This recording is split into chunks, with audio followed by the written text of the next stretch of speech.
और यहाँ पर जितना भी पैसा इस कंपनी में लगा हुआ है सारा का सारा पब्लिक का है, ना तो इसमें FII है, ठीक है, ना इसमें DII है, ठीक है ना। वेलकम है जी आप सभी का लॉन्ग टर्म इन्वेस्टमेंट की इस सीरीज़ में।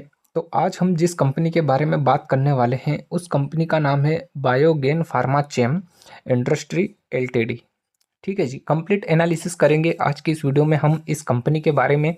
अभी इस कंपनी के शेयर को खरीदने का टाइम है या नहीं है, और अगर आपने पहले से खरीद रखा है तो आप उसे लॉन्ग टर्म के लिए होल्ड कर सकते हो या नहीं, सारा कुछ एकदम विस्तार से आज की इस वीडियो में हम बात करने वाले हैं। और हाँ, I am not a SEBI registration member.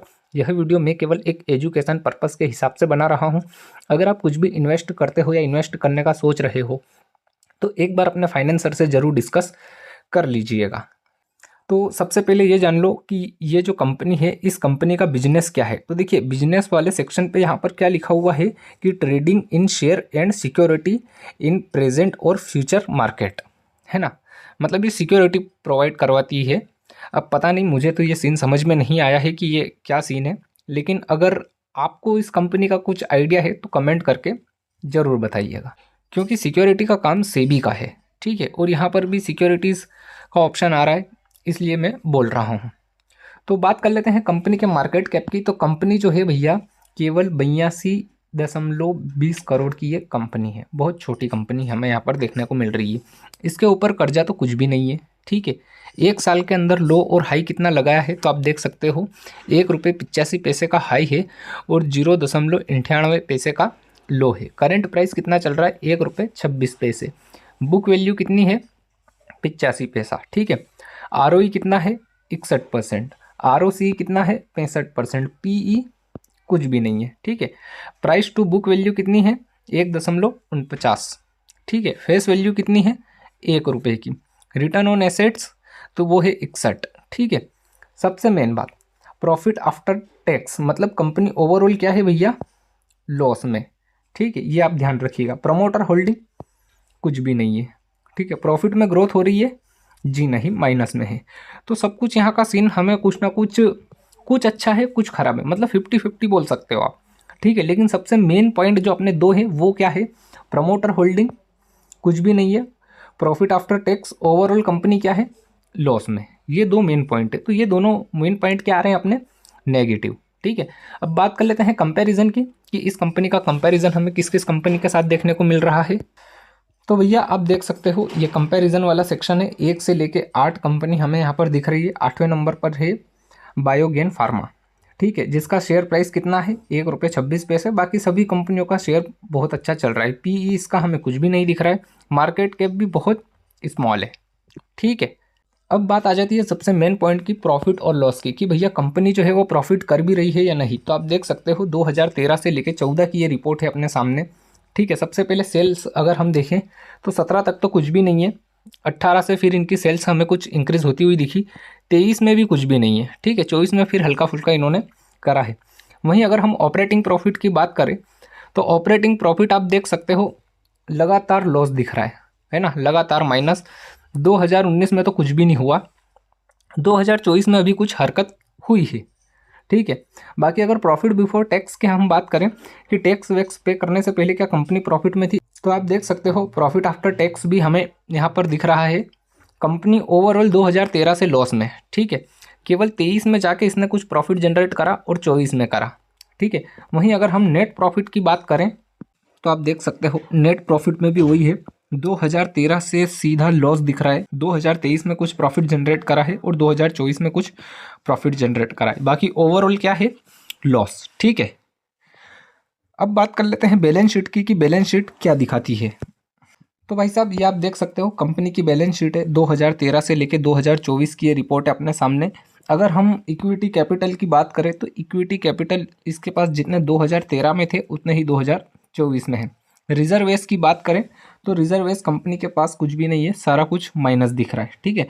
Total liability और एसेट्स की अगर हम बात करें तो जितनी यहाँ पर लाइबिलिटीज़ हैं उतने हमें एसेट्स भी वैसे दिख रहे हैं, ठीक है। लेकिन इतना दम नहीं है कंपनी की इस बैलेंस शीट में कि जितना हमें दिखना चाहिए। ठीक है। और वैसे भी कंपनी क्या है, बहुत छोटी और स्मॉल कंपनी हमें दिख रही है, मार्केट कैप बहुत छोटा है इसका। ठीक है, अब बात कर लेते हैं इन्वेस्टर की कि इस कंपनी का शेयर किस किस ने कितना होल्ड कर रखा है। तो भाई साहब ये है शेयर होल्डिंग वाला सेक्शन। आप देख सकते हो 2017 से 2024 की ये रिपोर्ट अपने सामने है, और यहाँ पर जितना भी पैसा इस कंपनी में लगा हुआ है सारा का सारा पब्लिक का है। ना तो इसमें FII है, ठीक है, ना इसमें DII है, ठीक है, ना इसमें गवर्नमेंट है, ना ही इसमें प्रमोटर है। तो फिर पब्लिक का ही पैसा लगा हुआ है। अब पब्लिक इतनी बावली हो के इस कंपनी के शेयर को क्यों खरीद रही है, इस पे आपकी क्या राय है? समझ रहे हो, प्रमोटर के पास एटलीस्ट 30% की होल्डिंग तो होनी चाहिए। 1 रुपए की भी होल्डिंग नहीं है यहाँ पर, एक शेयर की भी। समझ रहे हो, सारा का सारा पैसा पब्लिक का लगा हुआ है। अगर कल से ये कंपनी बंद भी हो जाती है तो प्रमोटर का कोई नुकसान नहीं है, सारा का सारा पैसा पब्लिक का ही यहाँ पर जाने वाला है। अगर हम बात करें चार्ट की कि चार्ट इसका क्या बोल रहा है, तो चार्ट पे जाने से पहले आप एक बार प्रॉफिट और लॉस वाला सीन समझ लीजिए। 2013 से लगातार लॉस, 2023 में जाके इन्होंने कुछ इंक्रीज करा है। देखो 22 में अगर आप देखोगे तो इसका लॉस कम हो चुका था, है ना। 22 में ही ये प्रॉफिट में आना स्टार्ट हो चुकी थी, और 23 में देखिए और 24 में देखिए, ठीक है, 24 में इसका प्रॉफिट कुछ बड़ा है। तो ये चीज़ें हमें 3 साल की चीज़ें हमें चार्ट पर भी बखूबी देखने को मिलेगी। चलिए सीधे चलते हैं अब हम चार्ट पे। भाई साहब ये 1 मंथ के टाइम फ्रेम पे हम देख रहे हैं, ठीक है। ये कंपनी जो है 3 फरवरी 2003 में मार्केट में आई थी। अब देखिए इसका ओवरऑल हाई कितना है, तो ओवरऑल हाई है भैया, आप देख सकते हो यहाँ पर लगभग 18 रुपये का हाई है। और ओवरऑल लो की अगर हम बात करें तो मुझे लगता है यही होगा इसका ओवरऑल लो, जो कि हमें यहाँ पर दिख रहा है क्लियर कि 0 पैसा। कितना? 0 पैसा, एकदम ओवरऑल लो, मतलब शून्य हो चुकी थी। उसके बाद हमने देखा था कि 2022 में कंपनी प्रॉफिट में आना स्टार्ट हो चुकी थी, मतलब 21 में लॉस हुआ था, प्रॉफिट स्टार्ट करना स्टार्ट करा था इसने 22 में ही।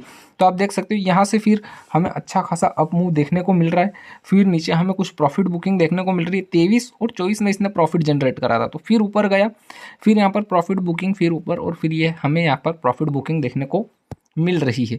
बाकी मैं अगर एक बात बोलूँ आपको, तो देखिए इसमें एक ट्रेंड लाइन का भी फॉर्मेट दिख रहा है हमें कि ये इस ट्रेंड लाइन को फॉलो कर रहा है। ये देखिए ये वाला सीन, ये कुछ इस तरीके से। तो हो सकता है कि ये 90-90 के आसपास आए और वापस से फिर पुल बैक ले। बाकी रिस्क है इस कंपनी में, क्या है, रिस्क थोड़ा नहीं है, बहुत ज़्यादा है।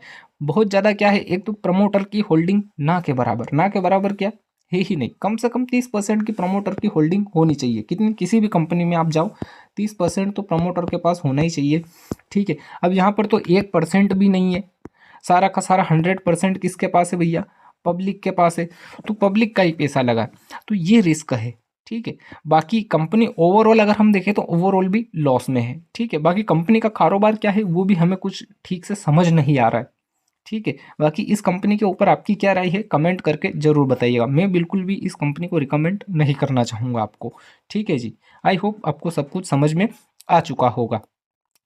नए हो चैनल पे तो चैनल को सब्सक्राइब कर लीजिएगा, और अगली वीडियो में किस कंपनी के ऊपर बनाऊं कमेंट करके ज़रूर बताइएगा।